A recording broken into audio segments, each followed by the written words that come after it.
देखिएगा, ये सिलेंडर है आपका, दिस इज सिलेंडर, है ना, ये सिलेंडर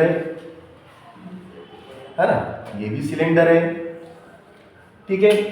अब इस सिलेंडर की ये जो त्रिज्या है वो कितनी है, r बराबर 7 centimetre, r is equal 7 centimetre, और ये इसकी हाइट कहलाती है, ये इसकी हाइट कहलाती है, और h इज इक्वल टू कितना है, h is equal to 8 centimetre.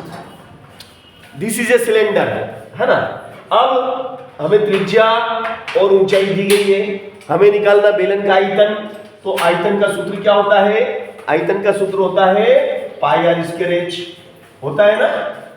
तो पाई का मान कितना होता है भैया, 22/7, आर कितना दिया 7, और एच कितना है, बोले 8, एच कितना आपका 8 है। अब हम क्या करेंगे, 7 का जो स्क्वायर है उसको हम कितनी बार लिखेंगे, 7 को बताओ, 7 को कितनी बार लिखेंगे, 2 बार। क्यों, क्योंकि भैया ये स्क्वायर है, ऑलराइट। अब 7 से 7 कैंसिल हो गया, 22 का पारा 7 बार बोलेंगे तो कितना आएगा, 22 का पारा 7 बार बोलेंगे तो 22 सते 154, 22 सते 154 गुणित में 8, 154 में 8 का गुणा करो।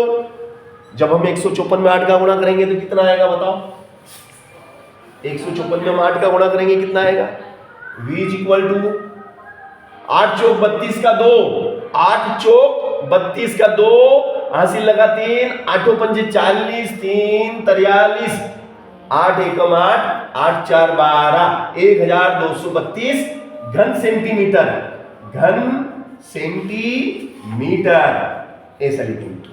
घन सेंटीमीटर क्यों लिखेंगे, क्योंकि आयतन को हमेशा घन में नापा जाता है। मीटर में सवाल होता तो घन मीटर, घन सेंटीमीटर, घन मिलीमीटर, सवाल मिलीमीटर में होता तो घन मिलीमीटर। समझे मेरी बात को, है ना। तो आयतन यानी इसकी धारिता, कि इसमें कितना पानी आ सकता है, कितना तेल आ सकता है, कितना लिक्विड आ सकता है, इसके धारण करने की जो धारिता है वह आयतन कहलाती है, ठीक है ना। चल, आयतन के बारे में बताया मैंने आपको। अगर यही सवाल होता और इसी सवाल में अगर वो पूछ लेता कि बताओ इस आयतन का वक्र पृष्ठ क्या होगा, तो वक्र पृष्ठ निकालना है। तो वक्र पृष्ठ किसको कहते हैं, पहले तो हमें ये देखना है कि वक्र पृष्ठ कहते हैं किसको है। तो देखिए, मैं आपको एक सिलेंडर बना के बता रहा हूं, यही वाला, यही सिलेंडर समझो, डिलीट कर दिया था मैंने इसलिए फिर से बना रहा हूं। ये सिलेंडर है आपका, है ना, ये आपका सिलेंडर है। ये इसकी त्रिज्या कितनी थी, त्रिज्या कितनी दी थी, r बराबर 7, और h कितना था इसका, h इसका था h is equal to 8 centimetre, है ना। तो जो इसका पार्श्व भाग है, पार्श्व भाग मगर अगल बगल का जो भाग है, ये नीचे वाला और ऊपर वाले को हम इंक्लूड नहीं करेंगे, नीचे वाले को और ऊपर वाले को इसमें इंक्लूड नहीं करेंगे, शामिल नहीं करेंगे। केवल जो इसका अगल बगल का जो हिस्सा है, जो वर्ताकार हिस्सा है ये वाला, है ना, तो वही लेंगे। तो वो हो जाएगा 2 पाई आर एच, क्या हो जाएगा 2 pi R H, H is equal to 2 pi का मान 22/7, आर आपका 7, एच आपका 8, 7 से 7 कट गया, 22 गुना 44, 44 गुणित 8, 8 चौक 32 का 2, हासिल लगा 3, 8 चौक 32, 32 और 3 35, तो ये हो गया 352 वर्ग सेंटीमीटर। क्योंकि ये पृष्ठ है और पृष्ठ का मतलब एक प्रकार का क्षेत्रफल है, पृष्ठीय क्षेत्रफल है ये, है ना। पृष्ठीय क्षेत्रफल यानी कि उसकी सतह का, पृष्ठ यानी सतह, जो सतह है उसका क्षेत्रफल है ये, जिसमें उसके शीर्ष को और उसके आधार को शामिल नहीं किया गया है।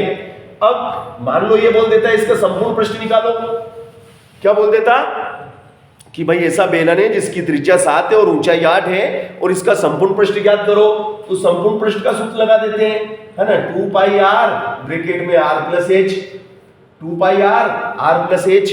तो अब सूत्र बदल जाता आपका, है ना।